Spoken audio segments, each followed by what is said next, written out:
Drew, I know you are super high on Cam Boozer, so I'll let you go first. What is your sort of big picture sell job on him? Yeah, so Darren Peterson is probably the guy I'd take one regardless of team. If anyone overtakes him by June, it'll be Cam Boozer. He doesn't have the most aesthetically sexy game. He doesn't have a bag that jumps out at you. He's moves incredibly well for his size. What is he like 6'10", 250? Yeah. Can play like a wing on offense. Can take the ball up the court and make some Şengün-esque passes. But it isn't even like Luka as a prospect where you're like, Luka, what he was doing was incredible, like the ball handling, the screen manipulation at 18, 17 years old against the best players in Europe.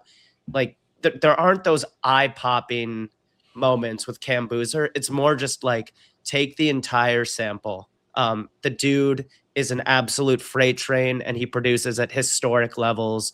23 points, 10 boards, 4 assists this year. Not a great block rate, but great steals for a biggish guy. And just has a reputation already in like American basketball for winning. Like he wins at every level.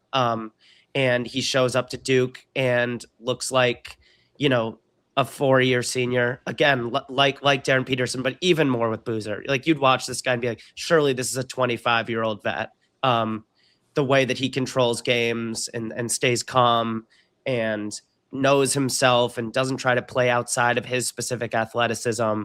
So for me, I just look at a guy, I see like some on offense, I see some Kevin Love, I see some prime Al Horford. And I like the Al Horford name a lot with him just because he moves much better defensively than a guy like Kevin Love. So like I kind of think of this as like Kevin Love on offense, Al Horford on defense, maybe. And that's a really special player. Like that's a Hall of Famer. And just I think Andy is a little bit skeptical. I know you don't disrespect this guy, but Andy has questions about the way that he scores, the way he dominates physically at this level, and whether he'll be able to do that in the league. And I'll let you talk more about that. I just want to say, like, I think this dude is too strong for 99% of NBA players. Like, I think this is real sort of Zion-esque strength.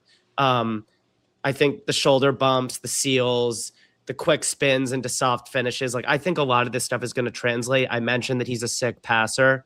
And so I just trust him to find a way, Max. I know over the years you've looked for moments to give out the, like, Pistons Blake Griffin comp. This might be our best look at that. And that guy was special. He couldn't stay healthy, but like, maybe not all the defensive five you want him to be, but does just about everything else you can do on the floor to help your team win. Yeah. Coach. Thanks for setting me up there, Drew. I absolutely love Cam. I just have Cam as my third prospect, not my second prospect, but I'll get into that later. I saw Cam play in high school as a junior in a tournament called the Throne live. And not to sound like Bill, but I do think that you learn a lot seeing a player live. And it was in like a tournament when the seniors were like the Wagner and Isaiah Collier class, and like Boozer was coming in with all of this hype and, a lot of pressure there. And the thing that stood out to me, I'm talking about all like positives here, as Drew was mentioning, he's a winner. He won the entire tournament. He dominated with his strength.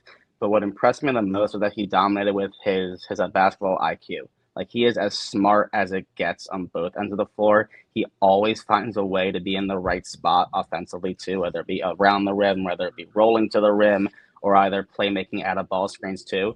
The thing that makes me most excited about him, besides the classic intangibles with him that I absolutely love, I'm a stickler for bigs that can be inverted ball screen players. I would love to see Cam have the ball at the NBA level with a guard setting the ball screen, and you have his entire 250 frame going downhill to the rim.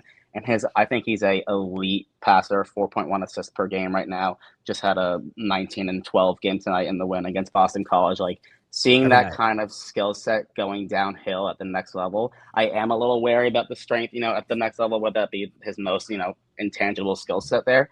But I think his basketball IQ and his passing makes him a no doubt about a prospect at the next level. The only other thing that makes me a little bit wary about not putting him at number 2 right now, and definitely not putting him above Darren, there's something with just like, and I know you mentioned it earlier, Max, about like he's not the shout about it athlete on the court. I think there's just like a lateral second step that he's a little bit slow on, that I think if he's being switched out onto perimeter ball handlers at the next level, he might be a step slow with that. And that's why I think offensively too, he might be a step slow in terms of learning how to create his own shot, to where I think numbers wise will put him up in his rookie year, but it might take him 2-3 years to really showcase like what he can really do at the next level because of those, limitations, I would say. Yeah, I think with Boozer, defensively, I like him as a 4 who can switch. I do think he's pretty firmly a 4. I don't see him being a good enough rim protector to be a 5. Maybe you can sprinkle him in as sort of just like an all switching lineup. And he's certainly a good enough rebounder to be a 5. I think his rebounding is incredible. It seems like he has at least 12 rebounds every game. And Duke plays just like a switch everything type of system where he's being tested and trusted to switch on the perimeter and try to guard opposing guards and perimeter players. So I like him as a switchable 4. I do think that when it comes to his sort of vertical pop, that's the only concern I have as far as finishing around the basket, where everything is going to have to be a layup. Like he's not going to dunk over guys. Having said that, I see like his floor as like a smarter Julius Randle, basically. Because Randle is sort of that big bruising playmaking 4. They have very similar sort of dimensions. We'll see what the wingspan measurement is, but same height and weight. And I just think that Boozer, he's like a coach on the floor. He makes the right pass every time. Every time he gets double teamed, he kicks it out. He's a low turnover player. And if you watch him or just look at his shot chart, it's like Joe Mazzulla has like an earpiece into his ear, where the only shots that he takes are layups, free throws, and threes. You never see him take a bad shot. You never see him take a bad mid-range. Maybe he'll try to force a finish over like 2 defenders at the rim. But aside from that, you just don't see like the not to contrast him to another Duke guy, but the Paolo, like, let me take my jab step mid-range right now. You just don't see him do that. He's always focused on just what is the best play on this play. And I just think between, like, from an analytics perspective, if a front office really weighs analytics heavily, like the Grizzlies, for instance, if the Grizzlies got the number 1 pick, I could very easily see them taking Cam Boozer, just because they're a team that like lives and dies by the spreadsheet with their draft picks for the most part. That's why they picked Zach Edey, among other reasons. And by all the analytics nerds say like Cam Boozer is a Hall of Famer hiding in plain sight. Like there's Tim Duncan comps that get thrown around, which is a little rich for my blood, but like you see that in draft Twitter. I think that's more about the competitiveness, the solidity, the fact that this dude just keeps showing up on national TV playing 35 minutes and showing up for his team in all of the gritty ways, in addition to like the star ways. Yeah. He don't believe any position they try to tell you Cam Boozer plays. Like, I think he might be a 1 in the NBA on offense. And I here's a take for you. I think if you just slotted him into the Paolo role in Orlando, the Magic would be better tonight. Like that. Yeah. That's how good I think Cam Boozer is. And that IQ just gives, like you said, gives him such a high floor. I can't get on board with the Randle thing. I know you say smarter, but Randle's tough shot diet is just so central to his identity as a player. Fair. And Cam Boozer is like, there's no ego to his game. He accepts his limitations with open arms, because he knows all of the ways he can hurt you with, his wide base, his post creation, the kickouts, the reposts. He knows the ball is coming back to him. He doesn't play at all like a guy who has been showered with gifts and praise since he was 13 because of who his dad is, and because how good he was in AAU. He, as opposed to Dybantsa, who was more interesting to me as a prospect a few years ago, like Cam Boozer just gets better and better and better.